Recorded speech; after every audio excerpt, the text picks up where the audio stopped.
لیکن ہم نے آج اس کو بالکل الٹا کر لیا، بالکل اس کا الٹا ہم بنا رکھے ہیں۔ کیا معاملہ ہے؟ معاملہ یہ کہ آپ قرآن کو اٹھا کر دیکھو گے جمعے کے دن کے بارے میں کہ مسجد میں آپ کو کب پہنچنا ہے، جمعے کے دن مسجد میں آپ کو کب پہنچنا ہے، تو قرآن یہ کہتا ہے کہ جب اذان لگائی جائے، جمعے کے دن کی اذان لگائی جائے، جمعے کے دن کی،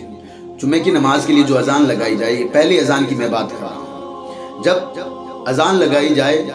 تو سارے معاملوں کو چھوڑ دو، خریدنا چھوڑ دو، بیچنا چھوڑ دو، گھر کے معاملات کو چھوڑ دو، آپ کی کھیتی باڑی کے جو معاملات ان کو چھوڑ دو، اور یا پھر آپ فری ہیں، گھر کو چھوڑ کر کے جانا کس کی طرف ہے؟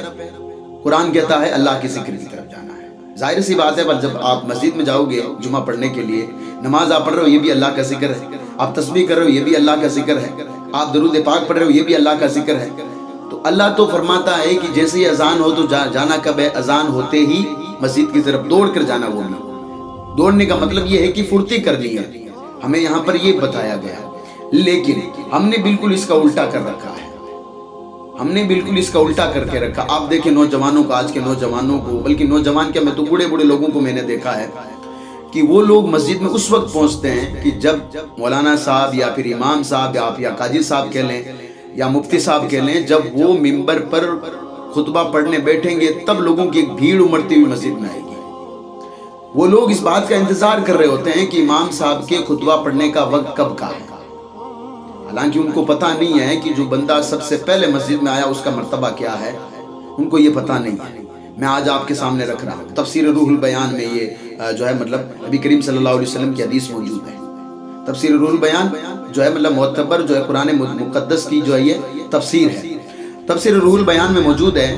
کہ میرے آقا صلی اللہ علیہ وآلہ وسلم ارشاد فرماتے ہیں، یہ جمعے کے دن کی فضیلت ان لوگوں کے لیے جو کہ مسجد میں بہت لیٹ پہنچتے ہیں، میں ان کے لیے بتا رہا ہوں آج۔ میرے آقا صلی اللہ علیہ وآلہ وسلم ارشاد فرماتے ہیں کہ جب جمعے کا دن آتا ہے تو اللہ تبارک و تعالیٰ کے فرشتے مسجد کی سیڑھیوں پر کھڑے ہوتے ہیں۔ یہ وہی سیڑھیاں ہیں جن سے آپ گزر کر مسجد کے دروازے میں آپ جو ہے جاتے ہیں، یعنی اسی دروازے سے جاتے ہیں نا آپ، تو جو سیڑھیاں ہوتی ہیں نا اسی سیڑھیوں پر اللہ کے فرشتے کھڑے ہوتے ہیں۔ یہ میرے آقا صلی اللہ علیہ وسلم ارشاد فرماتے ہیں، تفسیر روح البیان میں موجود ہے۔ میرے آقا فرماتے ہیں کہ جو فرشتے آتے ہیں ان کے ساتھ میں کیا ہوتا ہے، تو میرے آقا صلی اللہ علیہ وآلہ وسلم ارشاد فرماتے ہیں ان کے ساتھ میں چاندی کے کاغذ اور سونے کا قلم ہوتا ہے۔ اب ان کا کیا کرتے ہیں؟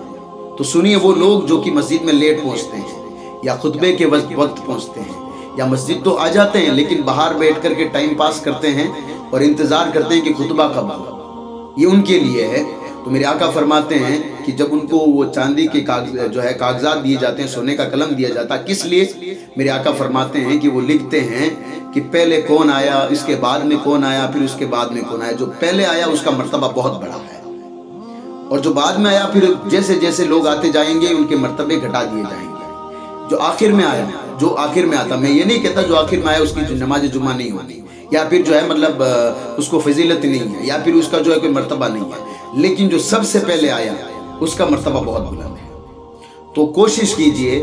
کہ سب سے پہلے جیسے اذان لگائی جائے، جمعے کی جو پہلی اذان لگائی جائے، چاہے 1 بجے وہ اذان لگائی جائے، چاہے 1:45 بجے لگائی جائے، چاہے وہ 1:30 بجے لگائی جائے، الگ الگ شہروں میں الگ الگ جگہ پر جو اذان لگائی جاتی ہے، جو پہلی اذان لگائی جاتی ہے، تو وہ اذان سنتے ہی کیا کریں، اپنے کاروبار کو چھوڑ دیں اور سیدھا مسجد کی طرف دوڑیں، اللہ کا ذکر کریں۔ جو ظاہر سی بات ہے جو بھی آپ کرو گے مسجد میں اللہ کا ذکر ہی ہوگا، نماز پڑھو گے، تسبیح پڑھو گے، رسول اکرم صلی اللہ علیہ وسلم پر درود پاک پڑھو گے، اللہ کا ذکر ہی ہوگا، ٹھیک ہے نا۔ اب ہم لوگ کیا کرتے ہیں کہ وہ جو مسجد میں کیوں نہیں پہنچتے ہیں، تو اس کا ایک ریزن یہ بھی ہے، کئی لوگ کہتے ہیں کہ بھی مولانا صاحب جو آدھا گھنٹہ تقریر کرتے ہیں وہ تقریر کون سنے، حالانکہ موبائل میں گھنٹہ گھنٹہ پر بہت ساری چیزیں دیکھ لیتے ہیں گناہوں بھری، وہ ہمیں بور نہیں کرتی ہے، لیکن یہ آدھا گھنٹہ جو مولانا صاحب کی تقریر ہے یہ، یا مولانا صاحب کا جو بیان ہے، یا جو کسی جو ہے مطلب مبلغ کا جو درس ہے معاف کیجیے گا، وہ ہمیں جو ہے پریشان کر دیتا ہے، اس سے ہم جو ہے بور ہو جاتے ہیں۔ جبکہ ہمیں یہ پتہ نہیں، آپ جب کسی کی نکاح پڑھانے جاؤ، یا آپ نے خود نے جب نکاح پڑھی ہوگی، جو لوگ مجھے دیکھ رہے ہیں اس وقت، ان سے جب کہا جائیں کہ 3 کلمے پڑھ لو تو ایک کلمہ تو وہ مشکل سے پڑھ لیں گے، لیکن پھر آگے کے کلمے ہمیں پڑھانے پڑتے ہیں، ایمان مجمل، ایمان مفصل، وہ ان کو پڑھانے پڑتے ہیں، ان کو یہ بھی معلوم نہیں ہے، مہر کے مسئلے معلوم ہے ہمیں، مہر کے مسائل ہمیں معلوم نہیں ہے، نماز میں ہزاروں ہماری غلطیاں ہو رہی ہے، وضو ہمارا ٹھیک نہیں ہے، آگے رمضان شریف آ رہا ہے، روزے کے مسائل ہمیں معلوم نہیں ہے، یہ کب ہوگا؟ جب ہم جیسے ہی پہلی اذان ہوگی نا ہم مسجد میں پہنچیں گے تو وہاں پر جو بھی مبلغ ہوگا، جو بھی مفتی صاحب ہوں گے، جو بھی قاضی صاحب ہوں گے یا جو بھی مولانا صاحب ہوں گے، آپ ان کو کہہ دیں کہ ہمیں اس معاملے میں بات کریں، اس کے بارے میں ہم سے جو ہے مطلب یہ مسئلہ ہمیں نہیں آتا ہے، آپ آج اس مسئلے کے بارے میں بات کریں،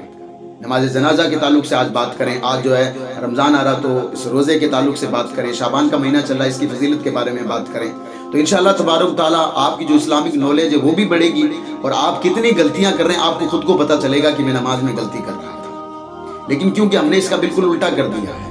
ہم لوگ اس وقت مسجد میں پہنچتے ہیں کہ جب مسجد کا جو امام ہے یا پھر قاضی صاحب ہے، مولانا صاحب ہے، مفتی صاحب ہے، وہ منبر پر بیٹھ کر کے خطبہ پڑھنے والے ہوتے ہیں، تب ہم لوگ مسجد میں داخل ہوتے ہیں، تو پھر بتائیے ہمیں کیا حاصل ہوگا؟ اور داخل ہوتے ہیں اور جیسے ہی 2 رکعت نماز جمعے کی پڑھی ہم نکل کے بھاگ کھڑے ہوتے ہیں، حالانکہ ہمیں پتہ ہے کہ جمعے کی 14 رکعت ہوتی ہے، ہم بہت سارے لوگ بہت کم لوگ ہیں جو کہ 14 رکعت پڑھتے ہیں، باقی 2 رکعت پڑھی نکل کے باہر، اب ان کو خود کو پتہ نہیں ہے کہ میں یہ باہر جا رہا ہوں، میں نے 2 رکعت نماز پڑھی ہے، یہ کون سی نماز میں نے پڑھی ہے؟ آپ ان کو ایک طرف کھڑے کر کے پوچھ لیں، ان کو خود کو پتہ نہیں کہ میں کون سی نماز پڑھ کے آیا۔ اللہ رحم فرمائی اس امت پر، اور پھر یہ امت جو ہے مطلب کہتی ہے کہ جی ہمیں کچھ سکھایا نہیں جا رہا ہے، ہمارے جو ہے مطلب علماء جو ہمیں کچھ سکھا نہیں رہے ہیں، تو پھر آپ جب کچھ سیکھنے آپ خود کو نہیں سیکھنا ہے تو پھر علماء کیا کریں گے؟ آپ کے جا کر کے ایک جو ہے مطلب پوڑیا گھول کر کے آپ کو پلا دیں کہ بھئی آپ یہ پی لو، ساری چیزیں آپ کو تیار ہو جائے گی، ایسا نہیں ہو سکتا۔ تو آئیے جمعے کا دن جب بھی آئے تو نبی کریم صلی اللہ علیہ وسلم کے فرمان کے مطابق وہ جو فرشتے لکھتے ہیں نا، آئیے ہمارا بھی نام سب سے پہلے والے میں لکھاتے ہیں، آئیے ہمارا نام بھی اسی میں لکھاتے ہیں مرتبے میں، کہ اللہ کے رسول صلی اللہ علیہ وسلم فرماتے ہیں، یہ تفسیر روح البیان میں موجود ہے کہ نبی کریم صلی اللہ علیہ وسلم فرماتے ہیں کہ جب جمعے کا دن آتا ہے تو اللہ کے فرشتے مسجد کی سیڑھیوں پر، مسجد کے جو ہے مطلب مین گیٹ پر کھڑے ہوتے ہیں اور آنے والے لوگوں کی جو ہے مطلب مرتبے کو لکھتے ہیں کہ پہلے کون آیا، بعد میں کون آیا، اس کے بعد میں کون آیا۔ ان کے ہاتھ میں کیا ہوتا ہے؟ لکھنے والا جو قلم ہے اللہ تبارک و تعالیٰ انہیں سونے کا عطا کرتا ہے، اور جس کاغذ پر لکھا جاتا ہے میرے آقا فرماتے ہیں وہ کاغذ جو ہے چاندی کا ہوتا ہے، اور اس پر آپ کی اگر آپ مسجد میں پہلے آتے ہیں تو آپ کا نام لکھا جاتا ہے، اگر آپ بعد میں آتے ہیں تو آپ کا نام بعد میں لکھا جاتا ہے۔ تو آپ غور کر لیجئے آپ کو کس کیٹیگری میں جا کر آپ کو کھڑا ہونا ہے، آپ کو کہاں پر اپنا نام لکھانا ہے، وہ بھی اللہ کے فرشتوں سے ذریعہ، وہ بھی چاندی کے جو ہے مطلب کاغذ پر اور سونے کے قلم سے۔ آئیے کہ آج سے جیسے پہلی اذان لگائی جائے گی ہم لوگ جو ہے اذان سنتے ہی مسجد میں جائیں گے انشاءاللہ تعالیٰ۔ اللہ پاک ہم سب کو عمل کرنے کی توفیق و رفیق عطا فرمائے۔ ویڈیو کو ثواب کی نیت سے شیئر ضرور کر دیں۔ السلام علیکم ورحمۃ اللہ وبرکاتہ۔